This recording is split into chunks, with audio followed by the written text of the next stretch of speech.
ओम नमो भगवते वासुदेवाय नमः। नमस्कार दोस्तों, आप समस्त श्रोतागण का आपके YouTube चैनल जीवन अमृत पर हार्दिक अभिनंदन है। आज के वीडियो में आप श्रवण करेंगे पूर्णिमा व्रत कथा, तत्पश्चात आरती के साथ उसका समापन करेंगे। हिंदू धर्म में पूर्णिमा व्रत का विशेष महत्व है। इसे धनदायक और संतानदायक व्रत भी माना जाता है। जो लोग पूरे विधि विधान से पूर्णिमा का व्रत करते हैं और पूर्णिमा के दिन चंद्रमा का अर्घ देते हैं, उन पर भगवान विष्णु और माता लक्ष्मी की विशेष कृपा बनी रहती है। तो चलिए आज जानते हैं पूर्णिमा व्रत की कथा क्या है। द्वापर युग में एक समय की बात है कि यशोदा जी ने कृष्ण जी से कहा, हे कृष्ण, तुम सारे संसार के उत्पन्न करता हो, पोषण करता हो तथा उसके संहार करता भी हो। आज कोई ऐसा व्रत मुझसे कहो जिसके करने से मृत्यु लोक में स्त्रियों को विधवा होने का भय न रहे तथा यह व्रत सभी मनुष्यों की मनोकामना को पूर्ण करने वाला हो। श्री कृष्ण कहने लगे, हे माता, तुमने अति सुंदर प्रश्न किया है। मैं तुमसे ऐसे ही व्रत को सविस्तार कहता हूँ। सौभाग्य की प्राप्ति के लिए स्त्रियों को द्वात्रिंशत् अर्थात 32 पूर्णिमाओं का व्रत करना चाहिए। इस व्रत को करने से स्त्रियों को सौभाग्य संपत्ति मिलती है। यह व्रत अचल सौभाग्य को देने वाला और भगवान शंकर के प्रति मनुष्य मात्र की भक्ति को बढ़ाने वाला है। यशोदा जी कहने लगी, हे कृष्ण, सर्वप्रथम इस व्रत को मृत्युलोक में किसने किया, इसके विषय में मैं विस्तार से जानना चाहती हूँ। श्री कृष्ण जी कहने लगे कि इस भूमंडल पर एक अत्यंत प्रसिद्ध राजा चंद्रहास से पालित अनेक प्रकार के रत्नों से परिपूर्ण कातिका नामक की एक नगरी थी। वहाँ धनेश्वर नाम का एक ब्राह्मण था और उसकी स्त्री अति सुशील रूपवती थी। दोनों ही इस नगर में बड़े प्रेम के साथ रहते थे।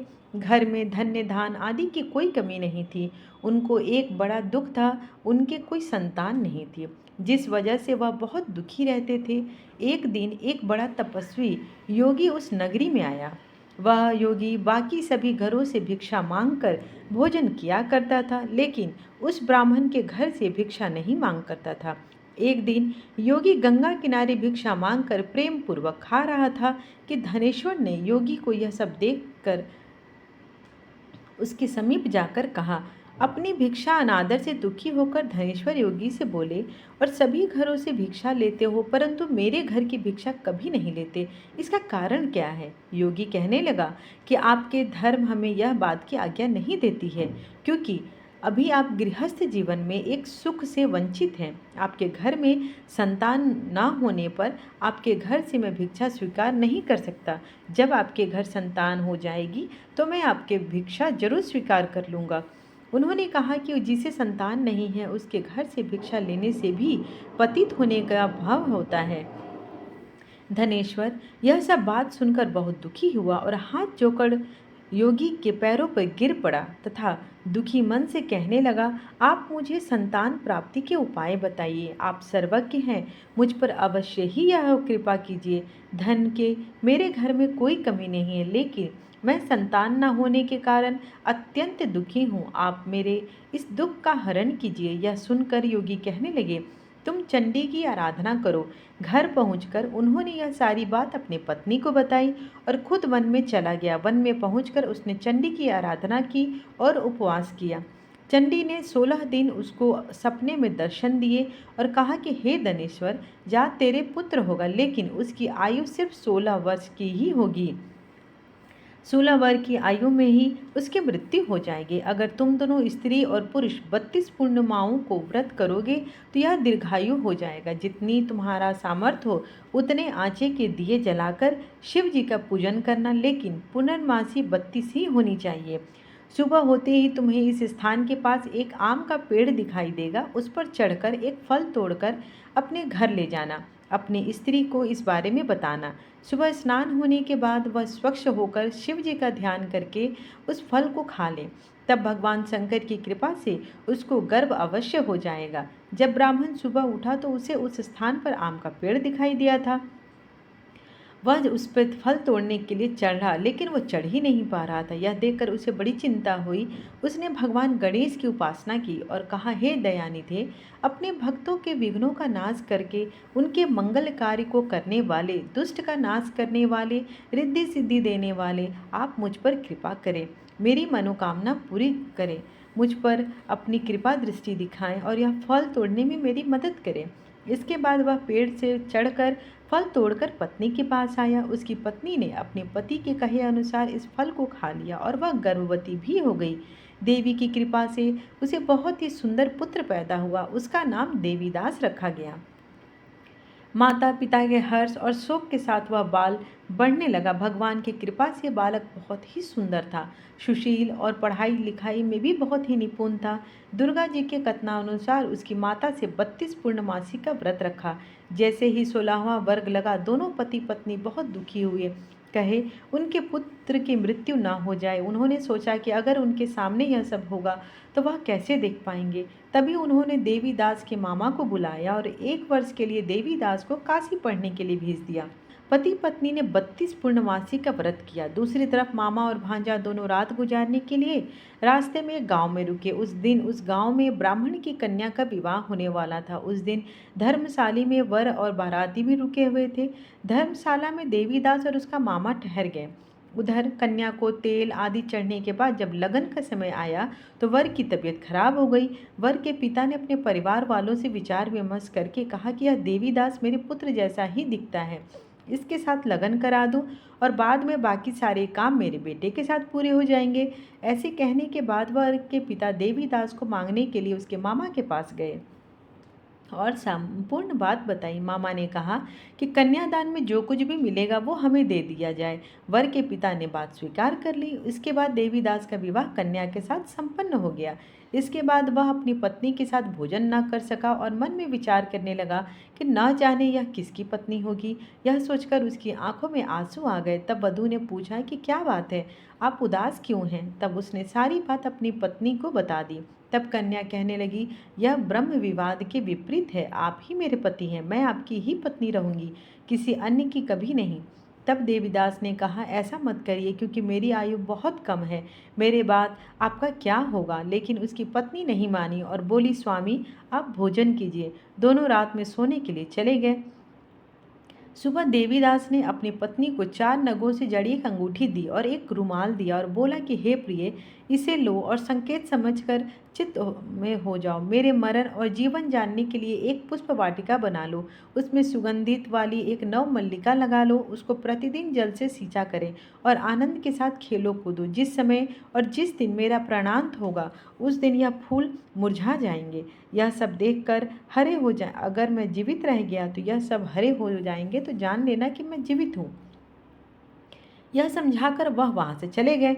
इसके बाद जब वह और बाकी बाराती मंडप में आए तो कन्या ने उसे देखकर कहा, ये मेरे पति नहीं है, मेरे पति वह है जिनके साथ रात में विवाद हुआ है। इसके साथ ही मेरा विवाह नहीं हुआ। अगर यह बताएं कि मैंने इनसे क्या कहा था और क्या दिया था। साथ ही कन्यादान के समय को आभूषण मिले उन्हें दिखाएं। कन्यादान की सभी कन्या की बात सुनकर दंग रह गए और इनकी सारी बारात को अपमानित होकर लौटना पड़ा। भगवान कृष्ण बोले, हे माता, इस प्रकार देवीदास काशी चला गया। कुछ समय बीत गया तो एक सर्प उसको डसने के लिए वहां आया, लेकिन वह उसको काट नहीं पाया क्योंकि उसकी माता ने पहले ही 32 पूर्णिमा का व्रत कर लिए थे। इसके बाद खुद काल वहां पहुंचा। भगवान की कृपा से तभी वहां माता पार्वती और भगवान गणेश आ गए। देवी दास को मूर्छित देखकर माता पार्वती ने भगवान शिव से प्रार्थना की कि महाराज, इस बालक की माता ने पहले ही 32 पूर्णिमा के व्रत कर लिए हैं, आप इसको प्राण दे। भगवान शिव ने माता पार्वती के कहने पर उसे प्राण दान दे दिया। उधर उसकी पत्नी उसके काल की प्रतीक्षा कर रही थी। उसकी पत्नी ने जाकर देखा कि पुष्प और पत्र दोनों ही नहीं है, तो उसको बहुत आश्चर्य हुआ। और जब उसने देखा कि पुष्प वाटिका फिर से हरी हो गई तो वह समझ गई कि उसके पति जिंदा हो गए हैं। इसके बाद वह बहुत ही प्रसन्न होकर अपने पिता से कहने लगी कि मेरे पति जीवित हैं, उनको ढूंढिए। जब 16वां वर्ष व्यतीत हो गया तो देवीदास भी अपने मामा के साथ काशी चल दिया। इधर उसकी पत्नी के परिवार वालों उन्हें ढूंढने लगे। उन्होंने देखा कि देवीदास और उसका मामा उधर ही आ रहे थे। उसको देखकर उनके ससुर बहुत प्रसन्न हुए और उसे अपने घर ले आए। वहाँ सारा धन इकट्ठा हो गया और कन्या ने भी उसे पहचान लिया। देवीदास ने इसके बाद अपनी पत्नी और मामा को लेकर वहाँ से चल दिया। उसके ससुर ने भी उसे बहुत सारा धन दहेज दिया।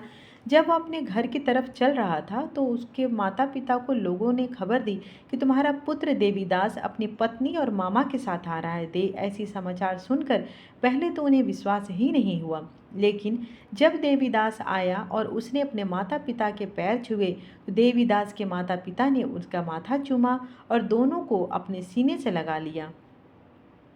दोनों के आने की खुशी में धनेश्वर ने बहुत दान दक्षिणा ब्राह्मणों को दी। श्री कृष्ण जी कहने लगे कि इस तरह धनेश्वर को 32 पूर्णिमा के व्रत के प्रभाव से संतान प्राप्त हुई। जो स्त्रियां इस व्रत को करती है वह जन्म जन्मांतरों तक वैधवों का दुख नहीं भोगती और सदैव सौभाग्यवती रहती हैं। यह मेरा वचन है। यह व्रत संतान देने वाला और सभी मनोकामनाओं को पूर्ण करने वाला है। ओम जय जगदीश हरे स्वामी, जय जगदीश हरे। भक्त जनों के संकट, दास जनों के संकट क्षण में दूर करे। ओम जय जगदीश हरे। जो ध्यावे फल पावे, दुख बिन से मन का। सुख संपत्ति घर आवे, कष्ट मिटे तन का। ओम जय जगदीश हरे। मात पिता तुम मेरे, शरण गहूँ मैं किसकी। तुम बिन और न दूजा, आस करूँ मैं जिसकी। ओम जय जगदीश हरे। तुम पूर्ण परमात्मा, तुम अंतर्यामी। पार ब्रह्म परमेश्वर, तुम सबके स्वामी। ओम जय जगदीश हरे। तुम करुणा के सागर, तुम पालन करता। मैं मूरख खल कामी, कृपा करो भरता। ओम जय जगदीश हरे। तुम हो एक अगोचर, सबके प्राणपति। किस विधि मिलूं दया मैं तुमको, मैं कुमति। ओम जय जगदीश हरे। दिन बंधु दुख हरता, ठाकुर तुम मेरे। अपने हाथ उठाओ, अपनी शरण लगाओ। द्वार पड़ा मैं तेरे। ओम जय जगदीश हरे। विषय विकार मिटाओ, पाप हरो देवा। श्रद्धा भक्ति बढ़ाओ, संतन की सेवा। ओम जय जगदीश हरे।